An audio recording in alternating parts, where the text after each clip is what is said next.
In the velvet hush of forgotten prophecies, a Dhampir's shadow promised ruin to empires of night. Yet a crowned king of blood defied the seers, weaving her fate into his own eternal throne. The wind howled through the cracked spires of Castle Dravenmore like a lament from the grave, carrying the scent of damp stone and withered ivy. Ilara Voss, born under a blood moon in the fog-shrouded valleys of Eastern Europe, had always been a creature of thresholds, neither fully alive nor condemned to the endless thirst. At 28, her life was a tapestry of fractures. Orphaned at 12, when her human mother perished in childbirth's cruel grip, and her vampire father vanished into the mists, leaving only whispers of a forbidden union. She wandered the borderlands, a healer to the desperate, her veins humming with a half-life that granted unnatural resilience but no true peace. Disease had clawed at her lately, a wasting fever that no herb or incantation could banish, born perhaps from the poison of her dual blood or the isolation that gnawed deeper than any blade. Abandoned by lovers who feared her pallor and the faint glow in her eyes at dusk, Ilara sought solace in the ruins, where the dead did not judge. Tonight, the castle's great hall loomed before her, its iron-bound doors groaning under the assault of the gale. She had come seeking refuge, drawn by tales of a hidden sanctuary where the afflicted might find mercy. Her cloak, heavy with rain, clung to her like a shroud, and her boots echoed hollowly on the flagstones as she pushed inside. The air thickened with the musk of aged wood and candle wax, flames flickering in wrought iron sconces that cast elongated shadows like reaching fingers. Ilara's breath came in shallow rasps, her skin fever-hot beneath the chill, each step a reminder of the fragility she both loathed and clung to. In the heart of the hall, upon a dais of blackened oak, sat the throne, a colossal seat carved from petrified yew, its arms twisted like thorns. And upon it, he waited. King Thorn Blackwood, eternal sovereign of the shadowed realms, had ruled for centuries, his existence a monument to choices unmade. Born in the smoke-choked streets of medieval London over 600 years ago, he was once Elias Thorn, a scholar priest who chose undeath to escape the plague's maw, only to inherit a crown stained with the blood of kin he could not save. Solitude was his penance, ethics his fragile armor against the guilt that whispered of the lives he'd ended in wars long buried. He moved through nights like a ghost in velvet, his dark hair falling in waves over eyes the color of storm-tossed seas, his form lean and unyielding, marked by a faint scar across his palm, a self-inflicted wound from the night he ascended, a vow against needless savagery. Thorn's gaze lifted as Ilara entered, piercing the gloom with an intensity that made the air hum. He had sensed her approach, the Dhampir's aura, a discordant melody in the symphony of the undead. The seers of his court, blind oracles cloaked in raven feathers, had foretold her coming months ago, their voices a chorus of doom. The half-blood bride shall shatter the throne, bringing fire to the eternal frost. Yet here she stood, trembling not from fear, but from the fever that painted her cheeks with unnatural crimson. He rose slowly, his boots whispering against the stone, the weight of his crimson-lined cloak pooling like spilled wine. "You trespass in the domain of the forgotten," his voice rumbled, low and resonant, carrying the timbre of ancient bells. It was not a threat, but a question woven into command, laced with the solitude that had long eroded his edges. Ilara met his eyes, her own silver-flecked gaze unflinching despite the tremor in her limbs. She had heard the legends of Thorn, the merciful king who spared villages during the blood wars, who walked among mortals not as predator but as shadowed guardian. Yet resistance flickered in her chest. She would not beg. "I seek no throne, only shelter from the storm that devours the living," she replied, her words edged with the rasp of illness. "If your halls bar the dying, then point me to the door." A faint smile ghosted his lips, not of amusement, but recognition, the echo of his own long-ago desperation. He descended the dais, the candlelight gilding his pale skin in hues of old gold. Close now, she caught the subtle scent of him, earth after rain, mingled with the faint copper of restrained hunger. Thorn extended a hand, not to touch, but to gesture toward a side chamber where a fire crackled in a hearth of carved gargoyles. The storm claims what it will. Enter, Dhampir. Death hovers at your shoulder, but here even she may pause. She hesitated, rationalizing the pull she felt, a warmth against her fever, a shadow mirroring her own fractured soul. Love, if it dared whisper, was a folly she had buried with her mother's locket, the silver chain now cold against her throat, holding a faded portrait of a woman who had loved across the veil. Yet inevitability stirred, subtle as the draft through the hall's arrow-slit windows. Ilara stepped forward, the distance between them narrowing like a closing wound. As the night deepened, Thorn watched her settle by the fire, her form curling into itself like a wilting rose. He had defied fates before, in the crimson fields of the vampire schism, where betrayal from his own council nearly unmade him, or in the quiet wars against human inquisitors who hunted his kind. But this Dhampir, with her prophecies of ruin, ignited something dormant, a longing for redemption, not in isolation, but in shared eternity. Guilt coiled in his chest, the scar on his palm itching as if freshly cut. He poured her a goblet of spiced wine from a decanter of etched crystal, the liquid gleaming like rubies in the firelight. "Drink," he urged, his voice softening to the cadence of confession. "It eases the fire within." Ilara accepted, her fingers brushing his, a spark, electric and forbidden. The wine warmed her, but it was his proximity that stirred the shadows in her blood, awakening hungers she had long suppressed.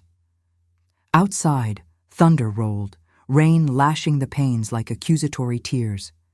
In that moment, as their eyes locked across the flames, the air thickened with unspoken choices. Life's fleeting breath or the endless night. The seer's warnings echoed faintly in Thorn's mind, but he silenced them, drawn inexorably to the woman who could either save or doom him. Yet as Ilara sipped, a vision seized her, unbidden, sharp as shattered glass. She saw Thorn crowned in thorns of ice, a kingdom crumbling under siege, and herself at his side, hands stained with the blood of betrayal. Gasping, she dropped the goblet, the wine spilling like an omen across the stone. Thorn knelt swiftly, his hand steadying her shoulder, the touch igniting a fire that blurred the line between salvation and curse. "What haunts you?" he murmured, his breath cool against her fevered skin.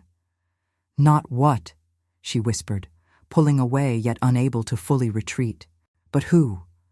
The one who crowned the ruin." In the silence that followed, the fire popped like a breaking heart, leaving them suspended on the precipice of a destiny neither could yet name. The fire's embers whispered secrets to the shadowed corners of the chamber, their glow dancing across Ilara's pallid face like fleeting memories of sunlight. She pulled back from Thorn's grasp, her heart pounding a frantic rhythm against the cage of her ribs, the vision's shards still embedding themselves in her mind. The spilled wine pooled on the flagstone, dark and accusing, its metallic tang rising to mingle with the hearth's smoky breath. Thorn's hand lingered in the air for a moment, fingers curling as if to recapture the warmth that had escaped him centuries ago. He did not press. Instead, he rose with the grace of wind through willows, retrieving a cloth from a nearby sideboard etched with faded runes. Kneeling once more, he dabbed at the stain methodically, his movements a ritual of quiet atonement. Ilara watched him, her silver-flecked eyes narrowing against the fever's haze. The touch of his skin on hers had been a jolt, not of revulsion, but of recognition, a bridge between her fractured blood and his unending night. Yet she rationalized it away, attributing the spark to delirium, to the wine's subtle enchantment. "Visions are the curse of my kind," she said finally, her voice threading through the crackle of flames like a needle through silk. "They come unbidden, painting futures in blood and frost. Yours. It was yours, wasn't it? A crown of thorns, a kingdom in flames." Thorn paused, the cloth heavy in his hand now, saturated with the wine's crimson echo. He met her gaze, his storm-sea eyes reflecting the fire's turmoil. For a moment, the weight of his 6 centuries pressed upon him. The schism's betrayals, where counselors he had called brothers turned blades in the dark. The Inquisitor's pyres that lit the skies over forgotten villages, forcing him to choose between his people's survival and the mercy he clung to like a fraying shroud. Guilt was his constant companion, etched deeper than the scar on his palm, a self-carved reminder from the night he drank the elixir of undeath, dooming his mortal soul for a chance to heal a plague-ravaged world.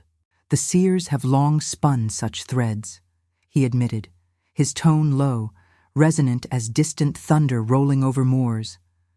"They swore a Dhampir would unravel the veil between realms, bringing war to our shadowed peace. I crowned you in their prophecies, not in truth. Yet here you are, and the threads tighten." He stood, offering her his hand again, this time not in aid, but invitation. Ilara hesitated, her fingers tracing the locket at her throat, its silver cool against the fever's burn. Inside, her mother's portrait gazed eternally youthful, a woman who had bridged worlds and paid with her life. Love across the veil was a poison Ilara had sworn against, after lovers fled her at the first hint of fangs in her dreams or the unnatural chill of her touch. She was broken. Yes, abandoned by a father who sired her in secrecy and vanished into legend, her body now betraying her with this wasting sickness that sapped her strength, leaving her bones aching like old wood in winter rain. Desires warred within her, to heal the forsaken, as her mother had, and to find a peace that did not demand her erasure. Taking Thorn's hand, she rose, the contact sending a shiver through her veins, half pain, half promise.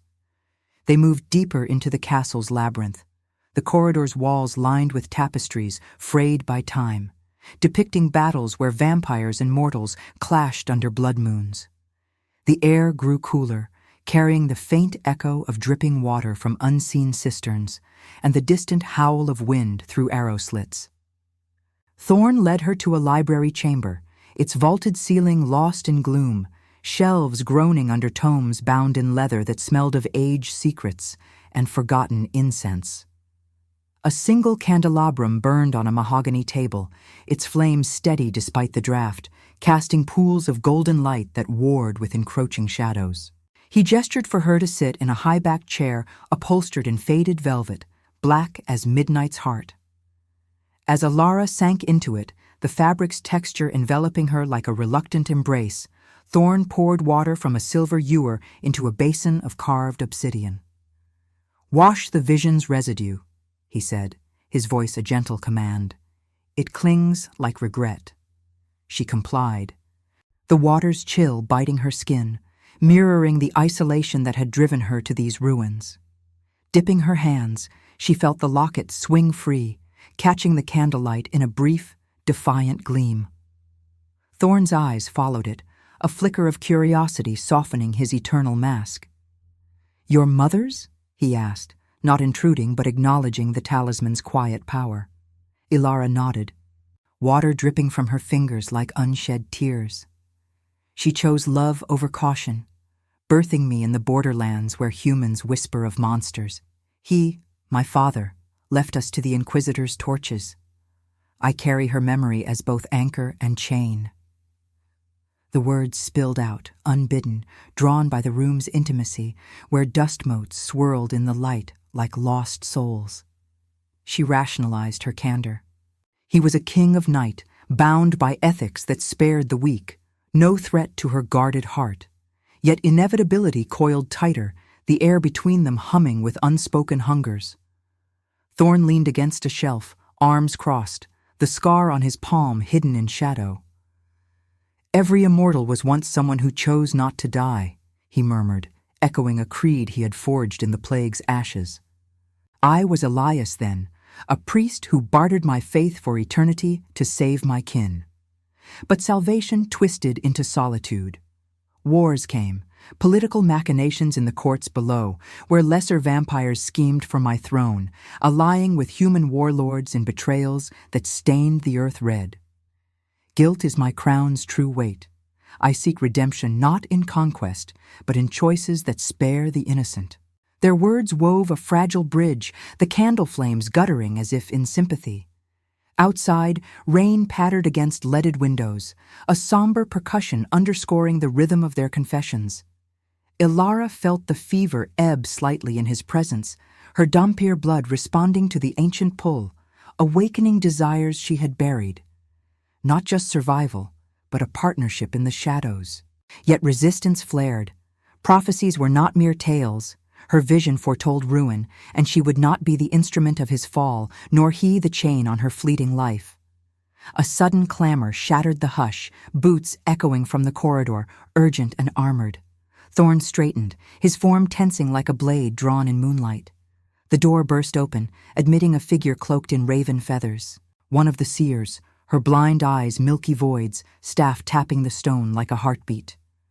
"My king," she rasped, voice like wind through bones. "The council stirs. Whispers of the Dhampir's arrival reach the borders. War brews, human inquisitors march, emboldened by old alliances. They demand her blood as omen fulfilled." Thorn's jaw tightened, the scar on his palm itching fiercely now. A warning from his vow. Ilara rose, the water in the basin rippling like disturbed fate. In that instant, choice loomed. Flee into the storm, preserving her isolation, or stand beside him, tempting the prophecy's jaws. The seer's words hung heavy, the air thickening with the scent of impending betrayal, as Thorn turned to her, his eyes pleading for a decision that could redefine their eternities, or shatter them utterly. The seer's words slithered through the library like smoke from a dying pyre, coiling around the candelabrum's flames until they flickered in protest. Ilara's pulse thrummed in her ears, a fragile drumbeat against the encroaching silence, her fevered skin prickling as if the air itself had turned accusatory. The raven-cloaked oracle stood unmoving in the doorway, her staff a skeletal extension of her form, tapping once more against the stone, a punctuation to doom. Thorn's eyes, those storm-tossed depths, held Ilara's with a plea unspoken yet palpable, the weight of centuries in their gray-blue swirl. He did not speak. In that suspended breath, the choice crystallized between them, sharp as the obsidian basin's edge. She rose fully now, the velvet chair releasing her with a whisper of fabric against damp cloth, her boots scraping the worn rug like a hesitant vow. The locket at her throat swung pendulously, catching the candlelight in a silver arc that mirrored the scar hidden in Thorn's palm, a twin emblem of inherited wounds. Rationalization surged in her mind. This was no romance of shadowed ballads, but survival's grim arithmetic. To flee would affirm the prophecies, leaving her to the storm's maw and the Inquisitor's flames. To stay invited the curse of entanglement, binding her half-life to his eternal isolation. Yet the pull was inevitable, a tide in her Dhampir veins that drowned resistance, whispering of redemption not in solitude, but in the shared burden of light-piercing shadow. "I am no omen to be sacrificed," Ilara declared, her voice steady despite the rasp of illness threading through it, like wind through cracked parchment. She stepped forward, placing herself between Thorn and the seer, the air humming with the faint ozone of her awakened blood. The oracle's milky eyes seemed to pierce her nonetheless, unseeing yet all-knowing, feathers rustling softly as if stirred by an inner gale. Thorn moved then, a fluid shadow gliding to Ilara's side, his presence a cool counterpoint to her fever's blaze. His hand brushed her arm, not grasping, but anchoring, the contact sending ripples through her like rain on still water. "The council's whispers are venom," he said to the seer, his tone a low rumble that echoed the distant thunder beyond the leaded panes. "They scheme in the undercrofts, allying with those who hunt us for sport. But she is under my protection. Speak your visions plainly, or return to your mists." The seer inclined her head, bones creaking beneath the cloak, her voice emerging as a hiss of autumn leaves. "The Dhampir's blood sings a fracture, my king. Inquisitors march from the eastern spires, their torches lit by old grudges. Your mercy in the schism spared their villages, yet they see betrayal in every shadow. They demand her as the prophecy's fulfillment, the half-blood who topples thrones. War stirs not in fields, but in the veins of the court. Choose her, and the frost cracks. Deny her, and isolation devours you both." With that, she retreated, staff tapping a fading rhythm into the corridor, leaving the door ajar to the corridor's chill draft. Rain lashed the windows anew, a relentless tattoo that underscored the chamber's intimacy, the scent of wet stone seeping in like uninvited memory. Thorn turned to Elara, his face etched in the candle's golden wash, lines of ancient guilt softening in the half-light. "You heard the threads," he murmured, his breath stirring the air between them, carrying the subtle earthiness of his eternal form. "My court fractures, lesser lords, hungry for power, whisper of purging the ruin-bringer. I have walked this precipice before, in the blood wars, where betrayal from my own kin forced choices that stained my hands, even as I spared the innocent. Guilt is my shadow, Elara, longer than any night. But you stir a light I thought extinguished." She met his gaze, the silver flecks in her eyes gleaming like fractured stars, her fingers instinctively touching the locket. Inside, her mother's portrait watched eternally, a woman who had chosen love's peril, birthing Elara amid the borderlands' fog, only to perish in Inquisitor's fire while her vampire lover fled into legend. Elara's traumas coiled tight, the abandonment that left her wandering as a healer to the Forsaken, her body now a vessel of betrayal, the wasting fever sapping her resilience, dreams haunted by fangs and frost, desires flickered beneath, to mend what was broken, to find a love that did not demand erasure, yet she resisted, rationalizing his draw as the fever's delusion, the prophecy's lure. "Light in shadow is a cruel jest," she replied, her words laced with philosophical bite, the texture of her voice rough as the frayed tapestries around them. "I came for shelter, not to crown your wars. My blood is poison to both worlds, human frailty and vampire thirst. To choose you is to invite the curse we both bear, eternity's solitude or mortality's swift end." He nodded, the scar on his palm emerging as he flexed his hand, a pale crescent moon against his skin. "Every immortal was once someone who chose not to die," Thorn confessed, his voice dropping to an intimate timbre resonant as the library's vaulted hush. "I was Elias, priest to the plague's orphans, bartering my soul for a cure that twisted into undeath. Wars followed, political tempests in the courts, where I fought not for dominion, but to shield the weak. Now, the Inquisitors return, emboldened by council traitors. Stay, and we face them together. A ritual of alliance, blood to blood, defying the seers. Or go, and let the storm claim its due." The revelation hung between them, a ritual unspoken yet forming, a choice etched in the air's thickening tension. Elara felt the fever recede further in his nearness, her Dhampir essence responding, awakening a sensual undercurrent, the brush of his cloak against her sleeve like velvet over steel, the distant patter of rain a symphony to their breathing slow cadence. Introspection warred within her, death hovered, invisible yet insistent, a character in the gloom, promising release from suffering. Yet transformation beckoned, love as both redemption and maldição, inevitable as the locket's weight. She extended her hand, palm up, mirroring his scar with the faint veins of her own half-blood. "Then let us defy," she whispered, the words of vow sealed in the candle's dying glow. Thorn clasped it gently, their skins meeting in a spark that blurred boundaries, warmth to coolness, life to eternity.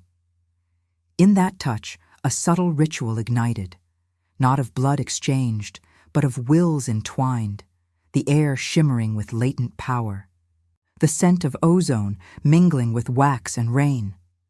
But as their fingers laced, a deeper clamor erupted from the castle's depths, shouts echoing up the stone stairwells, the clash of steel on iron. The door flew wide again, admitting a breathless messenger, his face ashen under torchlight, cloak torn by thorns. "My king, the council has turned, the traitors open the gates. Inquisitors breach the outer walls, flames already licking the ivy. They cry for the Dhampir's head." Thorn's grip tightened, his eyes flashing with shadowed resolve, pulling Alara close as the first distant roar of battle reached them. In that heartbeat, the choice solidified into peril, their fragile alliance tested by the onrushing tide of war, leaving her heart suspended in the silence before the storm's full fury. And now, I invite you to leave a trace of your presence in the comments. Tell us where in the world you're watching from, and the exact hour you hear this story. We wish to know how far these immortal confessions travel, and at what moments of the night they find you. The clash of steel reverberated through the library's vaulted arches like the tolling of a fractured bell, pulling Alara from the fragile warmth of Thorn's grasp. Her hand slipped from his, the scar's echo lingering on her palm, a phantom burn that mirrored the fever's retreat, now overshadowed by the roar of encroaching chaos. The messenger's words hung in the air, thick as the smoke beginning to curl from the corridor beyond, carrying the acrid bite of torches and the metallic tang of drawn blood. Thorn's eyes darkened to abyssal depths, his form coiling with the predatory grace of centuries-honed instinct, yet tempered by the ethical restraint that had defined his rule. He released her fully, stepping toward the door with measured strides, the hem of his crimson cloak whispering against the stone like a vow unspoken. Alara's breath caught, her silver-flecked gaze darting to the leaded windows, where rain-smeared moonlight fractured into silvery shards. The locket at her throat felt heavier now, a talisman of inherited folly, its chain cool against the sudden heat rising in her veins. She had chosen defiance, but this, war's brutal tide crashing against the castle's ancient bones, was no abstract ritual. Her Dhampir blood stirred, a turbulent river between human fragility and vampiric resilience, awakening senses she had long suppressed. The distant cries of the besieged, the thud of boots on flagstones, the sizzle of flames devouring ivy-cloaked walls. Rationalization clawed at her mind. This alliance was madness, a bridge built on prophecies of ruin. Yet the inevitability of it pulled her forward, love's shadow weaving through the fear like roots through cracked earth. "Stay here," Thorn commanded softly, his voice a low anchor amid the tumult, turning back to her with an intensity that pierced the gloom. But his eyes betrayed the lie. He knew she would not, could not, cower in velvet shadows while the world unraveled. Guilt flickered across his features, the scar on his palm whitening as he clenched his fist, a reminder of vows forged in plague-ridden nights when he had chosen undeath to spare his kin, only to inherit a throne riddled with betrayal. The political wars of his court had simmered for decades, lesser lords, envious of his mercy toward mortals, now allying with inquisitors in a bid for power, their schemes blooming into this nocturnal siege. "The traitors have opened the eastern gate," he continued, his tone laced with somber resolve. "I will seal it, but if you follow, we face this as one."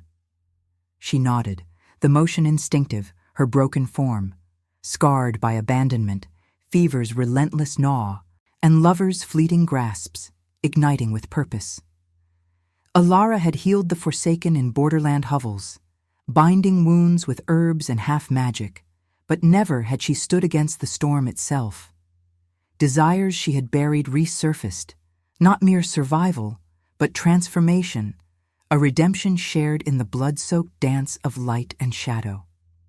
Death lingered at the edges, invisible specter with breath like frost, tempting her with the ease of surrender.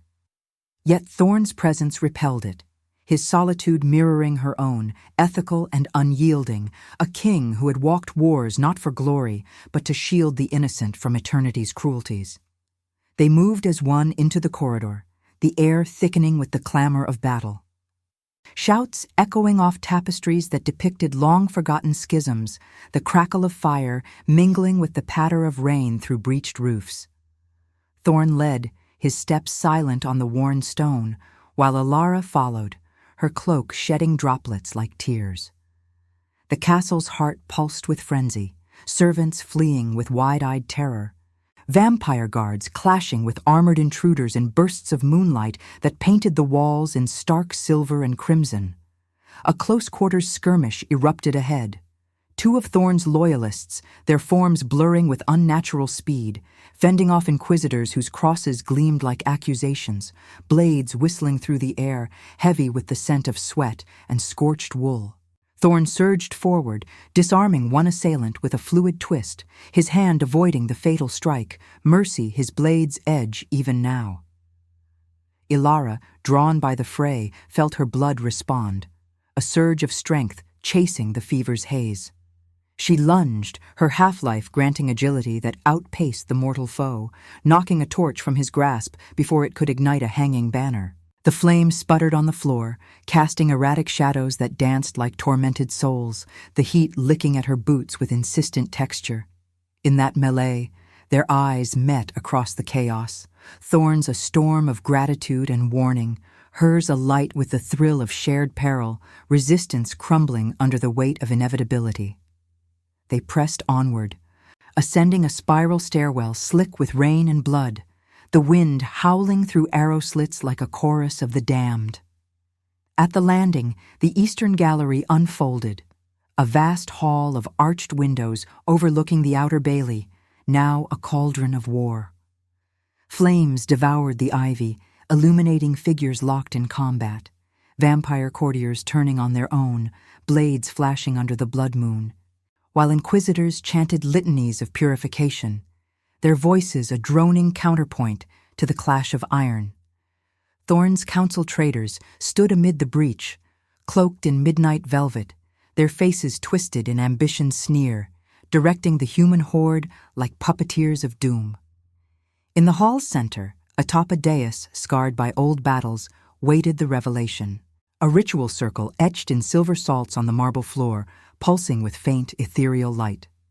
The lead trader, Lord Vesper, a once trusted advisor with eyes like polished obsidian, held a chalice aloft, its contents gleaming ruby red, stolen from Thorn's private vaults. "The prophecy demands blood," Vesper intoned, his voice oily as midnight oil, the circle's glow casting his features in hellish relief. "The Dhampir's half-life will unmake the king, birthing a new order from the ruins." Thorn halted at the threshold, Alara at his side, the air humming with the circle's latent power, a binding spell woven from ancient lore, meant to siphon her essence and shatter his throne. Philosophical introspection seized her. This was the choice incarnate, death's invisible hand offering erasure, or eternity's curse embraced through love's redemptive fire. Her traumas flooded back, the mother's locket warm now against her skin, a symbol of love's peril, the father's abandonment echoing in Vesper's betrayal. Yet transformation beckoned, sensual and profound, the texture of Thorn's nearness, a velvet promise amid the doom. "No," Thorn declared, his voice cutting through the din like a clarion, stepping into the circle's edge. The salt sizzled under his boot, the light flaring in protest. "Every immortal was once someone who chose not to die. I chose mercy, not machination. Alara is no ruin. She is the light that defies your shadows." He extended his scarred palm toward her, an invitation to the ritual's heart, Not Vesper's perversion, but their own defiant vow. Blood mingled in alliance to seal the breach. Alara's heart thundered, the fever forgotten in the surge of will. She placed her hand in his, their blood, half and full, mingling in a drop that fell to the circle, shattering the silver salts in a burst of luminous frost. The air crackled, power recoiling from the traitors, who staggered as the spell inverted, binding their own forms in chains of ethereal ice. Inquisitors faltered, their advance halted by the sudden gale whipping through the hall, rain lashing like divine wrath. But as the circle's light dimmed, Vesper lunged from the shadows, a dagger glinting in his grasp, aimed not at Thorn, but at Alara's exposed back. Thorn whirled, intercepting the blow on his arm, the blade slicing deep, crimson spilling hot and vital onto the marble. Pain etched his face, yet he stood unyielding, pulling her behind him as the battle raged anew. Alara's cry echoed, raw and intimate, the wound a visceral reminder of love's dual edge. Redemption's price paid in suffering, leaving her frozen in the precipice of loss, the night fracturing around them as war's full fury descended. The dagger's bite tore through Thorn's flesh like a winter gale shearing ancient bark, crimson blooming across his sleeve in a vivid arc that caught the erratic torchlight. Alara's cry shattered the hall's cacophony, a raw thread of anguish weaving through the clash of steel and the guttural roars of combatants. She pressed against his back, her hands instinctively clutching the fabric of his cloak, the velvet damp with rain and now slick with his blood, warm, vital, a stark contradiction to the eternal chill she had always associated with his kind. The metallic tang flooded her senses, mingling with the acrid smoke of burning tapestries and the earthy musk of upturned soil from the breached bailey beyond the arched windows. Her Dhampir blood surged in response, a feverish hum chasing away the wasting illness that had gnawed at her bones, transforming weakness into a coiled readiness, half instinct, half defiance. Thorn staggered, but did not fall, his scarred palm clamping over the wound to stem the flow, the pressure a self-imposed ritual of endurance. Pain etched deep lines into his face, yet his eyes, storm sea gray now flecked with the fire of resolve, remained fixed on Vesper, who recoiled with a snarl, the dagger dripping like a venomous fang. "Mercy is your chain, Thorn," the traitor spat, his obsidian gaze darting to the shattered ritual circle, where ethereal frost still clung to the marble like the remnants of a broken vow. Around them, the battle swirled in chaotic eddies, loyal vampire guards blurring through the fray with preternatural speed, disarming inquisitors whose crosses swung like pendulums of judgment, flames leaping from overturned braziers to lick at velvet drapes, casting elongated shadows that twisted like tormented specters. Rain hammered the leaded panes, a relentless dirge underscoring the symphony of agony, each drop a cold kiss against the heat of war. Alara's mind reeled, philosophical currents surging amid the peril. This wound was no mere fleshly tear, but a manifestation of the choices that bound them, his ethical restraint, sparing even betrayers until the last breath. Her resisted pull toward him, rationalized as the fever's delirium, yet blooming inevitable as moonlight on frost. She had come to these ruins broken, her body a vessel of betrayal, orphaned by a mother's death in childbirth's throes and a father's vanishing shadow, abandoned by lovers who glimpsed the fangs in her dreams and fled her unnatural pallor. The wasting sickness had been her latest torment, sapping the resilience of her half-life, leaving her desiludida, wandering borderlands as a healer to the forsaken, her desires reduced to fleeting solace in herbs and incantations. Yet here, in the heart of ruin, Thorn's sacrifice ignited transformation. Love not as balm, but as forge, hammering suffering into something transcendent, redemptive even as it cursed with eternity's weight. She stepped from behind him, her silver-flecked eyes blazing with a light that pierced the gloom, the locket at her throat pulsing warm against her skin like a second heartbeat. "Enough shadows," she declared, her voice cutting through the din with the rasp of reclaimed strength, edged by the philosophical bite of one who had danced with death's invisible form too long. Death hovered now, not as merciful release, but as the silent arbiter of their union, tempting her with the ease of withdrawal, promising forgetfulness for the traumas etched in her veins. But Thorn's blood on her fingers repelled it, a tactile vow that memory, painful and beautiful, was the true immortality. With a surge of Dhampir agility, she lunged at Vesper, her hand closing around his wrist in a grip that blended human frailty with vampiric unyieldingness. The dagger clattered to the stone, its blade skittering into the frost-laced circle where it sizzled and dimmed. Vesper twisted free, his form a blur of midnight silk.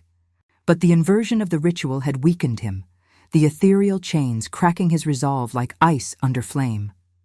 Thorn, ignoring the wound's insistent throb, closed the distance in a fluid arc, his uninjured hand seizing the traitor's throat not to crush, but to pin, ethics his unbreaking spine even in betrayal's maw.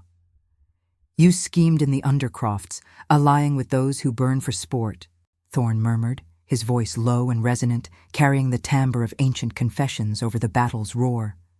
"I spared you in the schism's aftermath when your blades turned on kin. But this, unleashing inquisitors on the innocent, severs the veil. Every immortal was once someone who chose not to die. You chose ambition over redemption." The hall trembled as a section of the outer wall groaned under siege, stones crumbling in a cascade of dust and debris, admitting a gust that scattered embers like fallen stars. Inquisitors poured through the breach, their armored forms silhouetted against the blood moon, chants rising in a droning wave that clashed with the vampire's snarls. Alara fought at Thorn's side, her movements a dance of light and shadow, disarming a torchbearer with a sweep of her cloak, the fabric whipping through the air like a raven's wing, its texture rough against her fever-flushed skin. In the melee, their proximity wove intimacy amid destruction, a brush of shoulders, the shared rhythm of labored breaths, his cool aura tempering her inner blaze. Resistance had ebbed. What remained was inevitability, love's curse and salvation coexisting in the scent of blood and rain, the texture of his wounded arm pressing briefly against hers, a silent plea for unity. As Vesper slumped under Thorn's hold, gasping oaths of fractured loyalty, the revelation unfolded in the circle's fading glow. A deeper ritual, not of siphoned blood, but of chosen rebirth. Thorn released the traitor to his guards, turning to Alara amid the fray, his free hand extending the scarred palm, now smeared with his own essence. "The prophecy swore ruin," he said, his words a philosophical anchor in the storm, eyes locking with hers in profound intimacy. "But we redefine it. Bind with me, not in eternity's full embrace, for your half-life defies it, but in alliance, blood to blood, defying war's maw. Choose this, and we transform suffering into light. Deny, and isolation claims us both." Alara's heart suspended, the locket's portrait of her mother flashing in her mind, a woman who had bridged worlds, her love a beacon in despair's fog. Faith warred with desespero. The beauty of human suffering lay in its finitude, yet eternity's shadow promised memory eternal, redemption through shared guilt and desire. Her traumas, abandonment's echo, illness's gnaw, dissolved in the moment's texture, the air humming with sensual undercurrents, his nearness a velvet caress against the battle's harsh bite. She pricked her finger on the circle's jagged salt remnant, a drop of her mingled blood falling to join his, the union sparking a radiant pulse that rippled outward. The frost shattered fully, a wave of luminous energy repelling the inquisitors, their advance halting as if struck by divine frost, while traitorous courtiers writhed in spectral bonds. The ritual's power coursed through them, Ilara's fever vanishing in a rush of clarity, her form invigorated yet unchanged, half-life preserved, now fortified by their defiant bond. Thorn's wound knit slowly, the scar on his palm glowing faintly, a twin to her locket's gleam. For a breath, the hall quieted. Combatants frozen in awe, the rain's patter the only sound, soft as a lover's whisper. But from the bailey's depths, a new shadow stirred, a cloaked figure on horseback, banner unfurled under the moon, bearing the Inquisitor's High Inquisitor, a woman with eyes like polished steel, her voice booming through the breach like judgment's toll. The Dhampir and her king shall fall, the seer's vow endures, ruin comes at dawn. Thorn pulled Ilara close, their bound hands clasped, the alliance's warmth a fragile shield against the onrushing tide. As the first arrows whistled through the night, her soul teetered on the ethical precipice. This love, redemptive yet cursed, had defied one betrayal. But could it withstand the dawn's inexorable light, or would it demand a choice between her fleeting life and his shadowed throne? The question hung, unspoken, in the silence before the arrows struck, leaving her breath caught in eternal suspense. The arrows sliced through the rain-lashed night like accusations forged in silver, embedding in the gallery's ancient beams with a thud that resonated deeper than bone. Ilara felt the world contract to the press of Thorn's body against hers, his wounded arm a barrier of cool resolve, the metallic scent of his blood now overlaid with the sharp ozone of impending storm. Her hand remained clasped in his, the mingled drops from their ritual still warm between their palms, a viscous thread binding half-life to eternity. The High Inquisitor's banner fluttered beyond the breach, its crimson field emblazoned with a jagged cross that gleamed under the blood moon, her steel-eyed gaze piercing the chaos like a blade seeking the heart of prophecy. Chants swelled from the bailey, a droning litany that clashed with the vampire's snarls and the Inquisitor's armored advance, the air thick with the texture of wet wool, scorched stone, and the faint, underlying rot of unearthed graves. Thorn's breath steadied against her ear, a low rumble that cut through the din, his form unyielding despite the gash weeping crimson down his sleeve.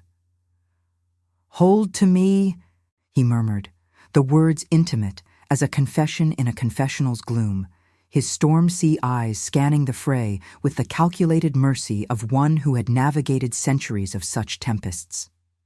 Guilt coiled in his chest like an old serpent, the scar on his palm throbbing in rhythm with the wound, a dual reminder of choices that had spared lives only to invite more shadows. He had been Elias once, a priest in plague-choked alleys, bartering faith for undeath to heal the forsaken, emerging instead as king of a fractured realm. Political wars had scarred him deeper than any blade, the schism's betrayals, where council kin turned venomous for thrones unearned, alliances with human lords that soured into inquisitorial hunts. Now, this siege, fueled by Vesper's lingering whispers and the seer's doom-laden threads, tested the ethical core he had forged from Solitude's forge. Ilara's silver-flecked gaze met his, the locket at her throat pulsing with a heat that mirrored her surging blood, its silver chain a tactile anchor to her mother's legacy. A woman who had loved across veils, birthing her in borderland mists, only to burn in flames of prejudice. She was broken still, in ways the ritual could not fully mend, abandoned by a father's shadow, disiludida by lovers who fled her pallor and the faint glow of her eyes at dusk, her body once ravaged by a wasting fever that now ebbed like tide retreating from shore. As a healer, she had bound the wounds of the desperate in fog-shrouded valleys, her Dhampir resilience a double-edged gift, granting unnatural endurance yet cursing her with hungers unquenched. Desires warred within, to preserve her fleeting humanity, rationalizing this bond as war's delirium, yet the inevitability pulled like gravity, love's curse weaving redemption through suffering's beautiful thorns. Death lingered at the periphery, invisible wraith with breath like frost-kissed petals, offering erasure from the pain of choice. But Thorn's nearness repelled it, his ethical solitude echoing her own, transforming isolation into shared light. They moved as one into the breach, the gallery's arched windows shattering under arrow volleys, shards raining down like crystalline tears that glittered in the torchlight. Alara's cloak billowed in the gale, its damp velvet clinging to her skin with insistent texture, while Thorn's free hand blurred in a defensive arc, deflecting a whistling shaft with preternatural precision. The High Inquisitor spurred her mount forward through the bailey's mud-churned chaos, her voice booming like judgment's anvil. The Dhampir's ruin ends here. Her blood will quench the eternal thirst, fulfilling the seer's vow. Her followers surged, crosses aloft, blades glinting with consecrated oil that sizzled against vampire flesh, the air humming with the scent of sanctified iron and smoldering herbs. In the heart of the fray, revelation dawned not in blood's spill, but in the quiet core of their entwined wills, a ritual deeper than circles or chalices, born of choice amid carnage. Thorn pulled Alara behind a toppled pillar, its marble veined with cracks like fate's own fractures, the stone cool and unyielding against her back. "The prophecy was never yours to bear alone," he said, his voice threading through the roar like a vein of gold in obsidian, eyes locking with hers in profound intimacy. "I crowned you in defiance, weaving your shadow into my throne. But eternity is no chain if chosen freely. Bind with me not as subject, but equal, your half-life a bridge, my night your shelter. Love redeems the damned, even as it curses with memory's weight." Philosophical introspection seized her. The battle's sensory assault, rain's relentless patter on armor, the wet slap of boots in bloodied mud, the distant crackle of flames devouring the outer walls, fading to a cadence, underscoring her soul's turmoil. Faith flickered against despair. The beauty of human suffering lay in its transience, a candle's brief glow against eternity's abyss, yet their union promised transcendence, light-piercing shadows without demanding her full surrender. Traumas resurfaced, the locket's portrait gazing eternally, her father's abandonment a echo in the Inquisitor's cries, the fever's ghost a whisper of mortality's fragility. Yet desires crystallized, to heal not just the forsaken, but the broken king beside her, their love a redemptive forge where guilt and isolation melted into alliance. Resistance crumbled, rationalized no longer. Inevitability bloomed, sensual and profound, in the brush of his uninjured hand against her cheek, cool as moonlight on fevered skin. She nodded, the motion sealing the vow, pricking her thumb on a shard of window glass and pressing it to his scarred palm. Their blood mingled anew, not in vampiric turning, but in a subtle rite of partnership, the drop falling to the earth, absorbed by the rain-soaked stone, sending a ripple of ethereal warmth through the bailey. The air shimmered, a luminous frost blooming from the ground like winter's defiant bloom, encasing the Inquisitor's advance in crystalline webs that halted their charge without slaying. The High Inquisitor's horse reared, her banner tearing in the gale, her steel eyes widening in shock as the ritual's power inverted the seer's curse. Ruin turned to renewal, the vampire's loyalists rallying with renewed vigor, traitors like Vesper bound in spectral chains that dragged them into the shadows. The siege faltered, flames guttering under the unnatural frost. Chants dissolving into stunned silence, broken only by the rain's softening murmur. Thorn's wound closed fully now, the gash sealing with a faint glow, his form invigorated by their bond. Alara felt her half-life stabilize, the Dhampir essence fortified, no longer wasting but enduring, a guardian at his side, healer to his shadowed realm. They stood amid the quieting bailey, hands still clasped, the blood moon dipping toward dawn's hesitant edge, painting the frost in hues of rose and gold. Yet as the Inquisitors retreated into the mists, the High Inquisitor's parting cry lingered like a thorn. This defiance buys only time. The seer's threads will tighten at the solstice, demanding blood for the throne's fall. Thorn drew Alara close, his lips brushing her temple in a gesture of profound tenderness, the velvet of his cloak enveloping her like eternity's embrace. In that moment, love's dual nature crystallized, redemption in their shared survival, curse in the wars yet to come, the choice between her life's flicker and his endless night suspended eternally. Every immortal was once someone who chose not to die. She had chosen to live beside one, transforming suffering into a light that neither dawn nor doom could fully extinguish. The castle's spires loomed silent witnesses, the rain a gentle veil over their fragile victory, leaving the air heavy with the promise of tomorrows woven in shadow and silver. If this story has already captured you, leave a like. It helps the voices of those who chose eternity reach more hearts.